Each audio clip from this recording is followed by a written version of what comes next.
Hello everyone, my name is B.S.CHE and I'm a student in the Environmental Engineering Department. You and I, we are on a quest for knowledge. This is evident by your presence in this very room. This thirst for knowledge leaves some of us quenched, pardon itself. That's good water. And some of us, this thirst leaves us parched, wanting more. The quest for water purification at home and abroad is a continuous process of improvement, and it takes all of us collectively to make that happen. The first record of water purification existed thousands of years ago in Egypt. This is pontificated in M. Baker's book, The Quest for Pure Knowledge. The quest for pure water. It says, Sanskrit medical lore and Egyptian inscriptions afford the earliest recorded knowledge of water treatment. So now that we take a look at water purification, does anyone know where their water comes from? Anybody? Hands? Yell out something? Yell out something. Water bodies, lakes.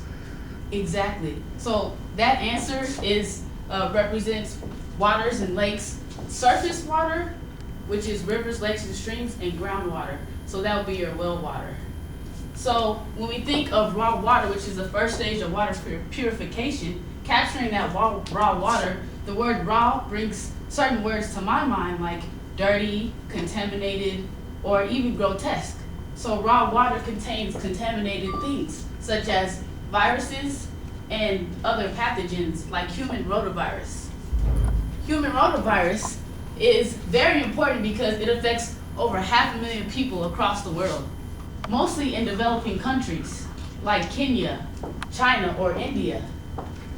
Human rotavirus causes dehydration, diarrhea, and if prolonged, even death. According to the National Institutes of Health, over 111 million children have episodes of human rotavirus. And knowing that life as infants and in developing countries, knowing that birth rate in a child is susceptible to this virus at an early age leads us to believe that there is a decrease in the amount of life in these developing countries. So now we get into disinfection. What is disinfection? Disinfection is bleach or chlorine, right? So conventionally, everywhere chlorine is used to disinfect water to remove pathogens like human rotavirus. And that's very good because our body is made up of over 60% of water. So if we are putting 60% of contaminated water in our bodies, then what are we doing to our health? So we have to know that water affects not only your thirst, but it affects your body, your soul, and your spirit. So as we move on, chlorine, it does have some drawbacks. When it reacts with the natural matter in the water, it creates trihalomethanes, which cause cancer. And there's been a test proving that it develops cancer in rats and mice, in their lungs, in their liver. So if chlorine does this to animals, what does it do to the human body? So you have to think about that for a little bit. So now, what are some alternative ways that we can, go around using bleach? How can we go around using bleach, which is not good for us, and use something that's naturally occurring? So that's when we can introduce the premise of using tea extract. Tea is a natural plant. The original name for it is Camellia sinensis. And so in using tea, it also has been proven for years to have antiviral, bacterial, and antifungal properties. So exploiting these properties will allow us to disinfect water more efficiently. And this is because tea does not present trihalomethanes, which cause cancer. This is because tea is naturally occurring. It is organic matter.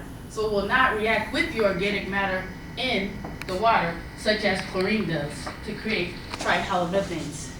The first instance of chlorine use in distribution for people in America was noted at the Boonton Reservoir in New Jersey.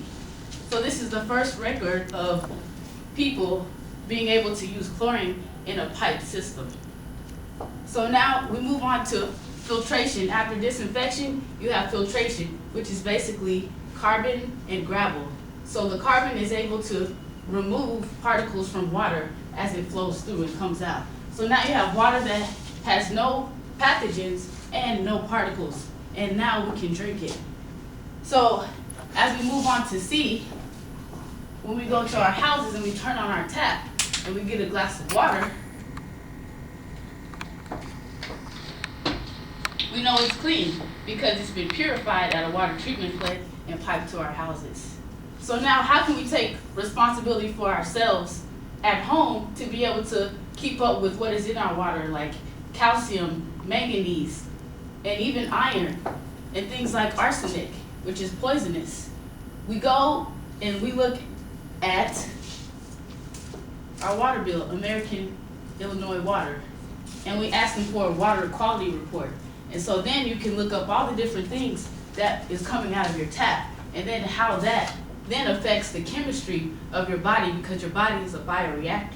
So you have to know that if we have more than we need, your body will react on that.